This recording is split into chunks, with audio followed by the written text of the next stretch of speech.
friends, welcome back to the channel JIV and CIV Made Simple. So this is our unit number 9 based on important retail asset product, and we will discuss 5 to 6 important case studies based on this topic.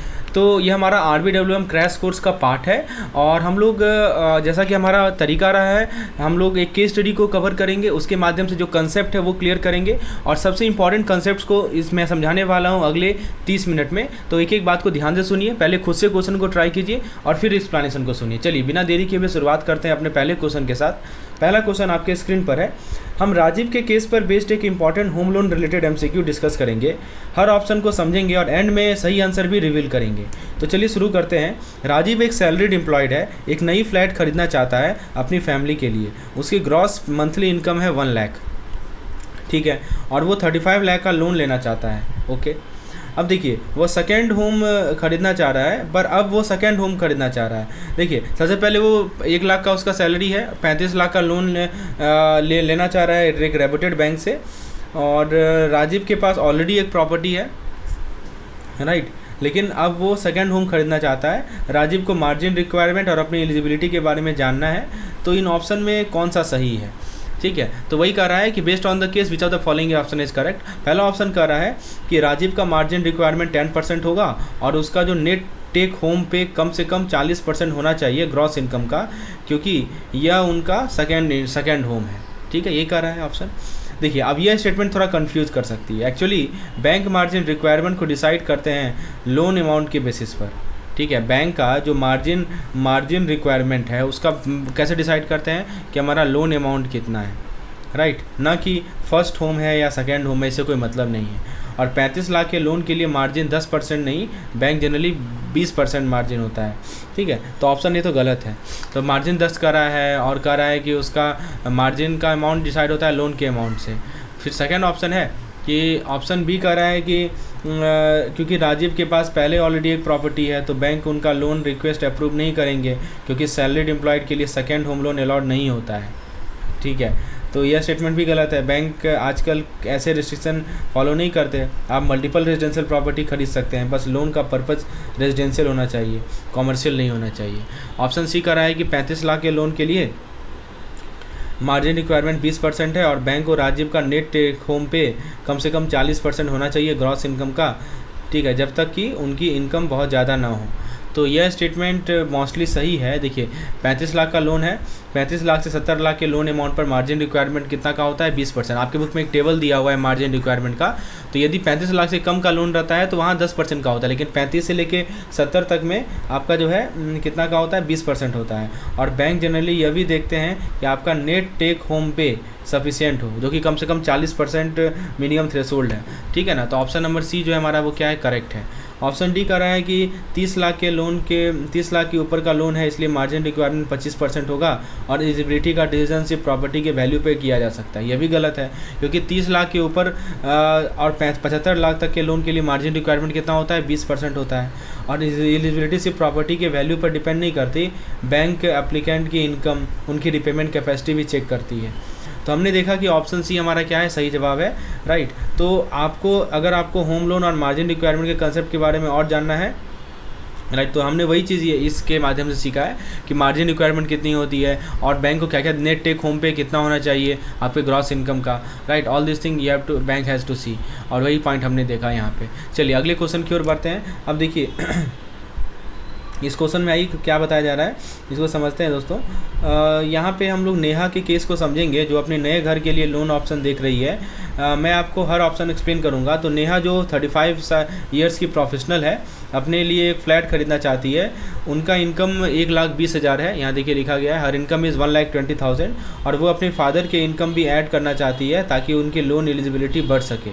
Flat अभी under construction है, लिखा गया है ना, flat अभी कैसा है, under construction है, यहाँ देखिए, राइट। और नेहा एक फ्लेक्सिबल डिसबर्समेंट प्लान प्रीफर करती है जो कंस्ट्रक्शन प्रोग्रेस के हिसाब से हो। उन्हें 20 साल के लिए लोन लेना है और स्टेप अप EMI ऑप्शन भी चाहिए। वो लोन को 65 साल की एज से पहले रिपे करना चाहती है और टैक्स डिडक्शन के बेनिफिट भी देख रही हैं। तो कौन सा ऑप्शन इन सभी चीज़ों में से सही है, समझ में आया, ठीक है। 65 से पहले वो लोन को रिपेमेंट कर देगी, स्टेप अप EMI ऑप्शन है, और लोन 20 साल का लेगी।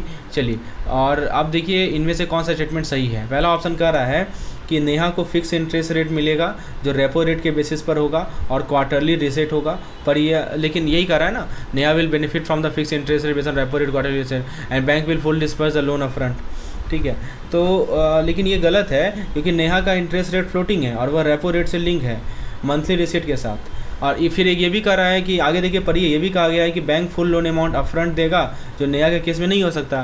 क्यों नहीं? क्योंकि यहाँ पे कैसा प्रॉपर्टी है, अंडर कंस्ट्रक्शन प्रॉपर्टी है और डिसबर्समेंट स्टेजेस में होगा। और फिर कह रहा है कि loan tenure is fixed at maximum of 30 year, loan tenure 30 साल तक हो सकती है। नेहा अपने फादर को इनकम इंक्लूड कर सकती है। ठीक है, तो ऑप्शन ए जो है वो गलत है क्योंकि बहुत सारा पॉइंट इसमें गलत है। ऑप्शन बी क्या कर रहा है कि बैंक कंस्ट्रक्शन के स्टेजेस के हिसाब से लोन डिसबर्स करेगा जो कि नेहा की रिक्वायरमेंट के हिसाब से सही है। उनका फ्लोटिंग रेट इंटरेस्ट रेपो के साथ मंथली रीसेट होगा। देखिए लिखा गया है हर floating rate is link to हर repo rate with monthly reset, right. और प्रॉपर्टी मॉर्गेज करना बैंक की एक रिक्वायरमेंट होती है जो कि इस ऑप्शन में क्लियरली मैंशनड है, राइट। प्रॉपर्टी को मॉर्गेज करना बहुत ज़रूरी है, तो ऑप्शन भी बिल्कुल सही है। ऑप्शन सी क्या कर रहा है?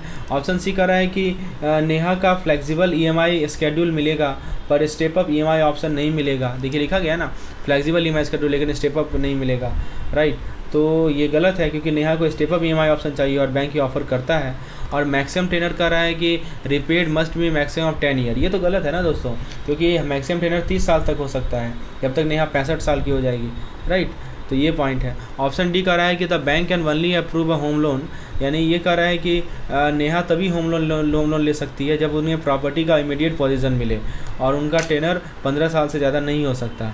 यह लोन डिसबर्समेंट एक सिंगल इंस्टॉलमेंट में होम के माध्यम से कि मेंशन है, तो ये भी गलत है, राइट। तो हमने क्या देखा, इसका ऑप्शन नंबर बी क्या है, करेक्ट है।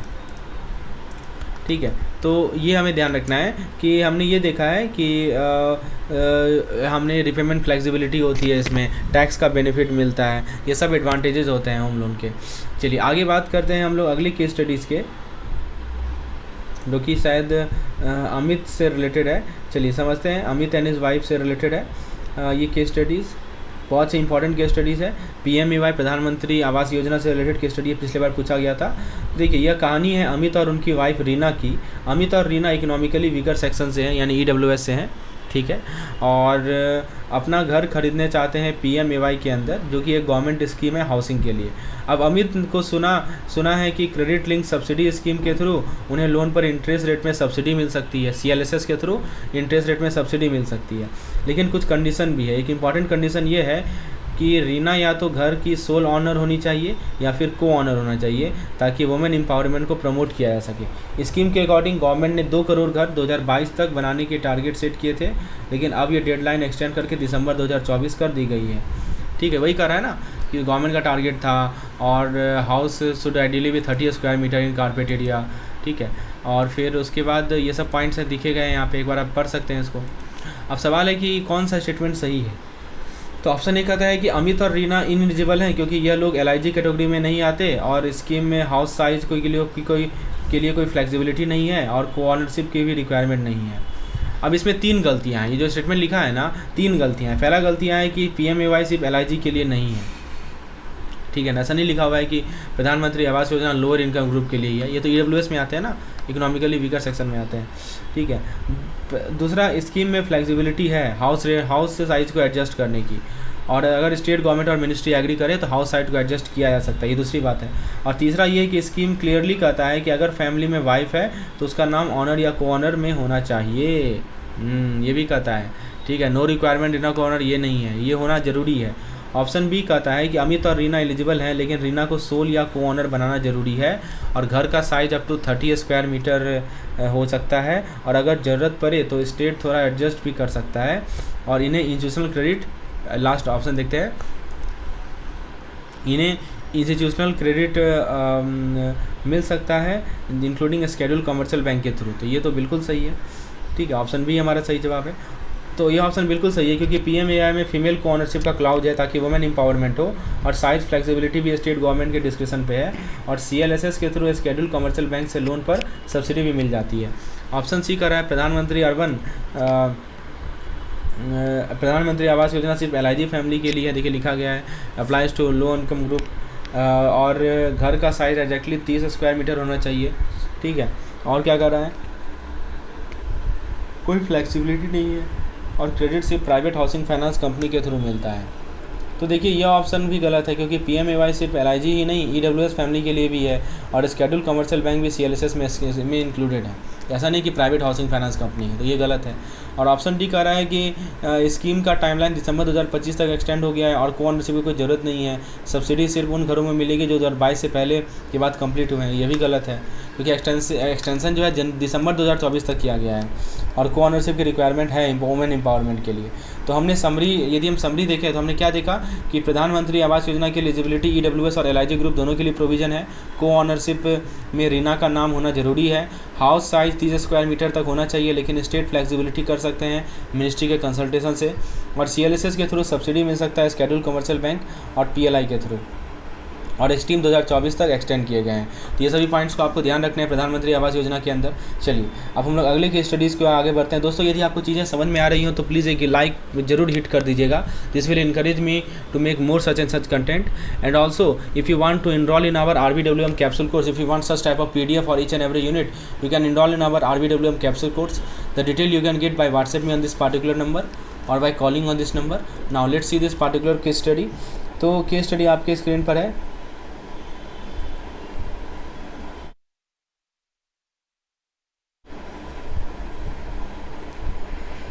ठीक है, तो पहले यहाँ पे स्नेहा और राजेश का केस है। तो स्नेहा और राजेश इसमें एक मैरिड कपल है जिनका एनुअल कंबाइंड इनकम कितना है 9.5 लाख है। 4.5 लाख राजेश का है और स्नेहा का 5 लाख है। ठीक है, ये दोनों LIG क्या होता है, लो इनकम ग्रुप, ये दोनों LIG से बिलोंग करते हैं, और PMAY रूल के अकॉर्डिंग दोनों फर्स्ट टाइम घर खरीद रहे हैं, और इनका कोई भी पक्का घर इंडिया में नहीं है। ठीक है, प्रधानमंत्री आवास योजना के अंदर पहली बार घर खरीद रहे हैं, इनका कोई भी पक्का ये नहीं है, घर इंडिया में नहीं है, और इनका प्लान है कि 20 ईयर होम लोन लें ताकि CLSS का इंटरेस्ट सब्सिडी का बेनिफिट ले सकें, क्रेडिट लिंक सब्सिडी स्कीम का बेनिफिट ले सकें। तो और भी कुछ दिया हुआ है कि मैक्सिमाइज दिया सब्सिडी बेनिफिट PLI, एंड इसको एक बार पढ़ लीजिए। अब सवाल है कि इनकी एलिजिबिलिटी और सब्सिडी के बेनिफिट किस बेसिस पे कौन सा ऑप्शन सही है। ऑप्शन ही क्या कर रहा है कि स्नेहा और राजेश CLSS के अंदर इनएलिजिबल हैं, क्योंकि इनका इनकम LIG के क्राइटेरिया से ज़्यादा है, और इन्हें MIG1 ग्रुप में 4% इंटरेस्ट सब्सिडी मिलेगा सिर्फ 15 साल के लिए। देखिए आपके बुक में एक टेबल दिया हुआ है जिसमें सबसे पहले एक साइड लिखा हुआ है कि LIG MIG क्या है, और उसके साथ लिखा हुआ है कि कौन एलिजिबल है कौन एलिजिबल नहीं है, और कितना % इंटरेस्ट सब्सिडी मिलता है। उसको टेबल को अच्छे से देखिए ये ऑप्शन नंबर 1 गलत है। क्यों गलत है? क्योंकि देखिए यहाँ पे कह रहा है कि उनका एनुअल इनकम कंबाइंड 9.5 लाख है, और ये 9.5 लाख जो है लोअर इनकम ग्रुप के कैटेगरी में आता है, और उन्हें 6.5 की सब्सिडी मिल सकती है 20 सालों के लिए। कितने की सब्सिडी मिलेगी? 6.5% की सब्सिडी मिलेगी। ठीक है,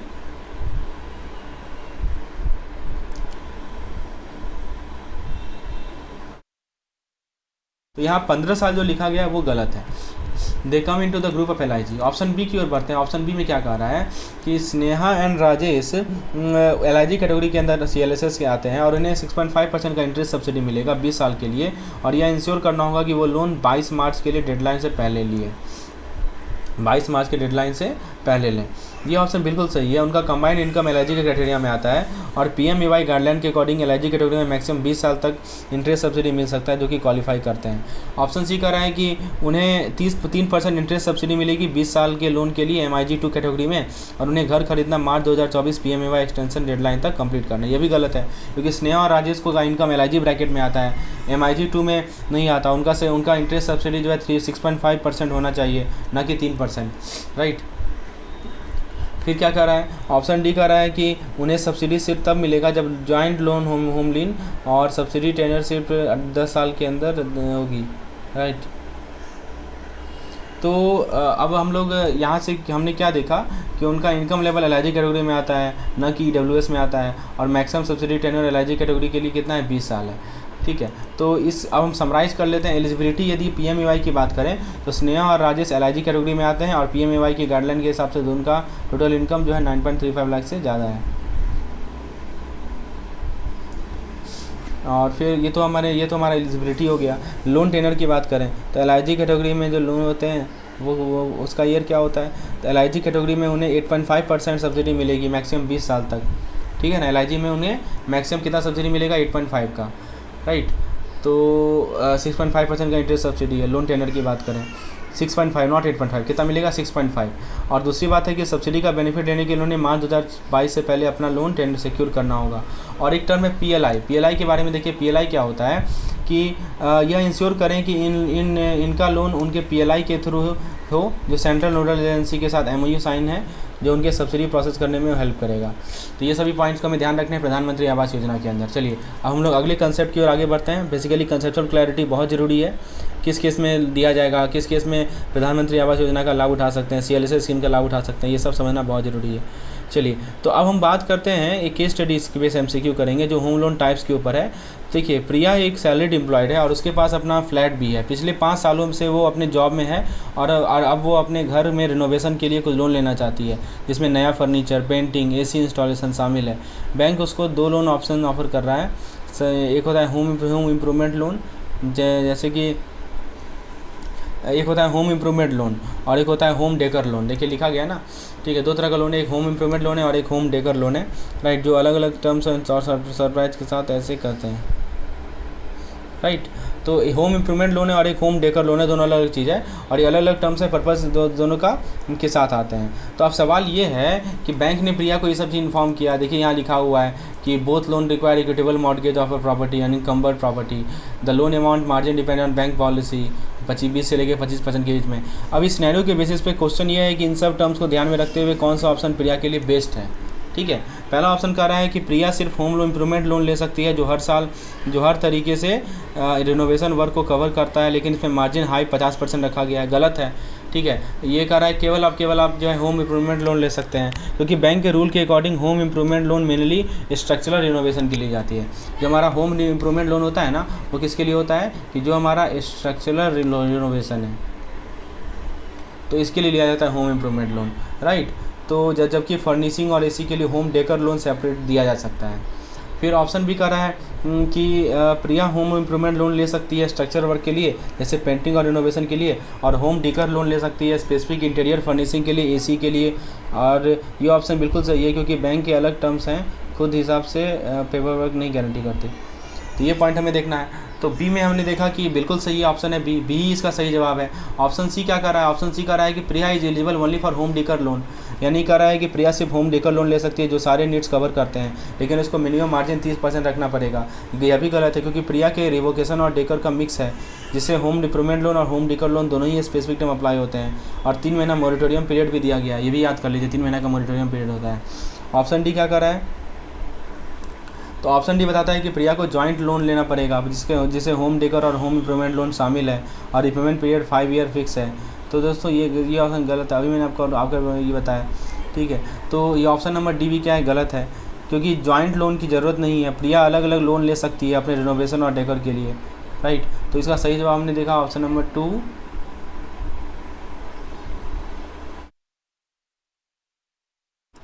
तो आप एक बार समराइज कर लेते हैं फैक्ट को। पहला हमने लोन का पर्पस को देखा, यानी home improvement loan structure related work के लिए हैं, जैसे पेंटिंग और बेसिक रिनोवेशन।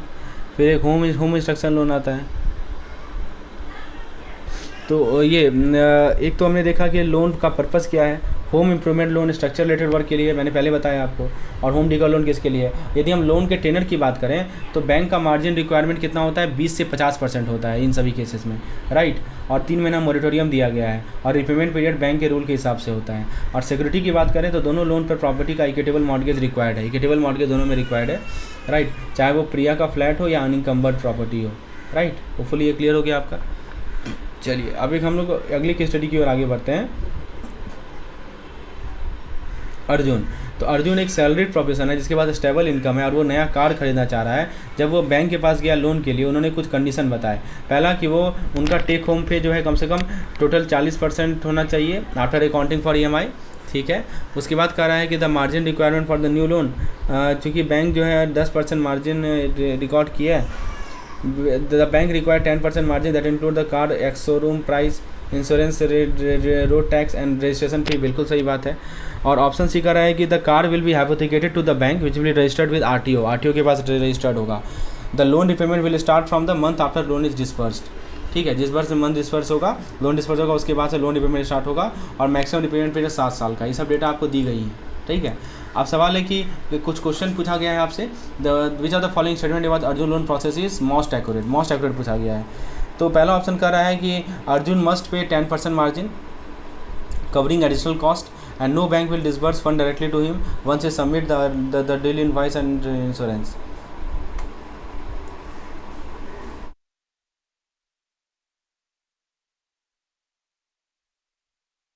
तो ये ऑप्शन बी कर रहा है। ऑप्शन सी कर रहा है कि अर्जुन टेक होम पे need to be at least 30%।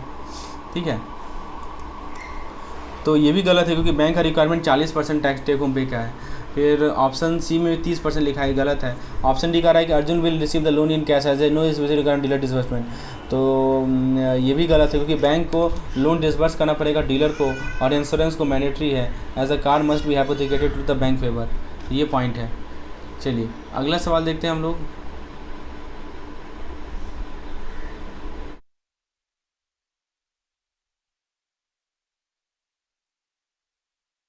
Next question है राहुल शर्मा के बारे में। तो राहुल शर्मा के बारे में ही डिस्कस करते हैं, क्या बताया जा रहा है राहुल शर्मा के केस में।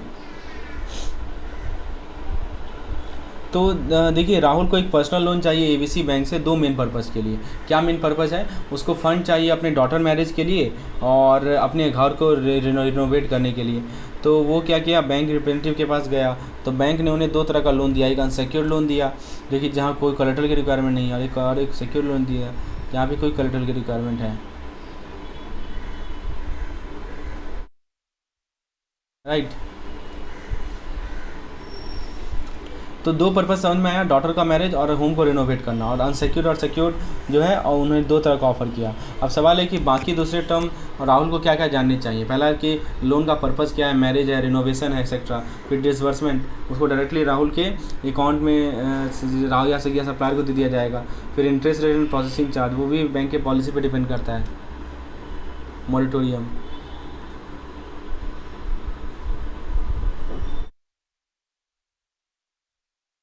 तो क्वेश्चन आपसे क्या पूछ रहा है वो समझिए। क्वेश्चन आपसे पूछ रहा है कि कौन सा ऑप्शन बेस्ट डिस्क्राइब कर रहा है loan Rahul is likely to secure. ठीक है, तो ऑप्शन ही क्या कर रहा है, जरा देखिए ऑप्शन वाइज समझते हैं। सबसे पहला ऑप्शन कर रहा है कि Rahul should opt for an unsecured loan with no security requirement and repayment period extended to 72 EMI।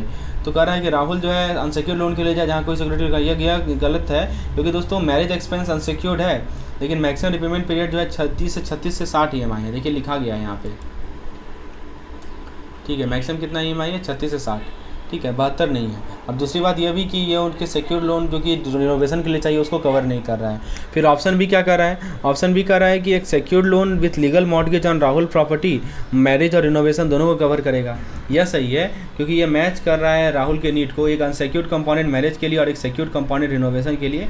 और बैंक का जो कोलेटरल की रिक्वायरमेंट है वो एप्लीकेबल प्रोसेसिंग है। फिर इसके बाद ऑप्शन नंबर सी क्या कर रहा है, ऑप्शन सी सजेस्ट करता है कि राहुल जो है अलग अलग लोन ले प्रत्येक एक्सपेंस के लिए, प्रत्येक पर्पज़ के लिए।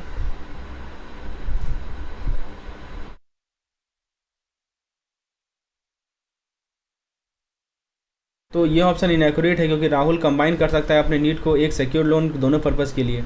ऑल्सो इंटरेस्ट रेट जो है वेरी करता है चाहे लोन सिक्योर्ड है या अनसिक्योर्ड हो।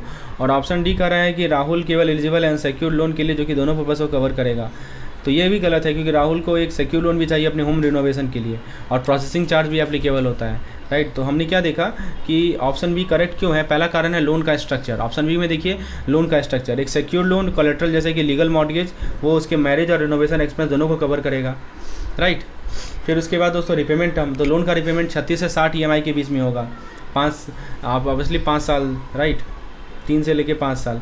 उसके बाद प्रोसेसिंग चार्ज जो है बेस्ड होता है बैंक की पॉलिसी पे, इंटरेस्ट रेट वेरी करेगा। तो ऑप्शन भी कैप्चर करता है बैंक की रिक्वायरमेंट को और राहुल के स्पेसिफिक नीड्स को एक्यूरेटली। चलिए अगले सवाल की ओर हम बढ़ते हैं। एजुकेशन लोन से बेस्ड एक सवाल है। देखिए ये सवाल बहुत बढ़िया है। इसे आपसे पूछा जा रहा है कि प्रिया पटेल एक स्टूडेंट है जो कि विदेश में पढ़ने चाहती है। वो XYZ बैंक के पास गई लोन के लिए। तो उसका कॉस्ट है, देखिए ट्यूशन फी है 5 लाख का। ठीक है, ट्रैवल और लॉजिंग ये एक्सपेंस है। फिर उसके बाद उसको कॉस्ट चाहिए लैपटॉप खर्चा, बुक्स, इंश्योरेंस, ये सब स्टडी आवर। XYZ बैंक ने specific loan eligibility rule specify किया। तो देखिए लोन का टर्म क्या है, पहले एलिजिबल एक्सपेंस देखिए, एलिजिबल एक्सपेंस में tuition, travel, lodging, study material, laptop ये सब आते हैं। सिक्योरिटी रिक्वायरमेंट देखिए 4 लाख तक कोई सिक्योरिटी नहीं है, 4 से 7.5 लाख में कलेक्टर चाहिए, थर्ड पार्टी गारंटी चाहिए, और फिर 7 लाख के ऊपर जो है आपका for ever 7.5 lakh tangible security, right. तो अब सवाल ये है कि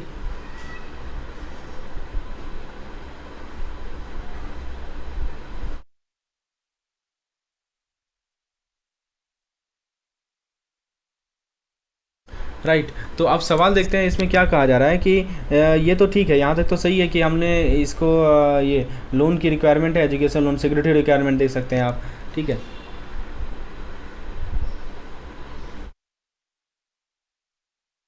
कितना कितना सिक्योरिटी चाहिए, फिर इंटरेस्ट रेट देखिए MCLR से लिंक्ड है, राइट। तो MCLR से हमारा इंटरेस्ट रेट लिंक है। तो अब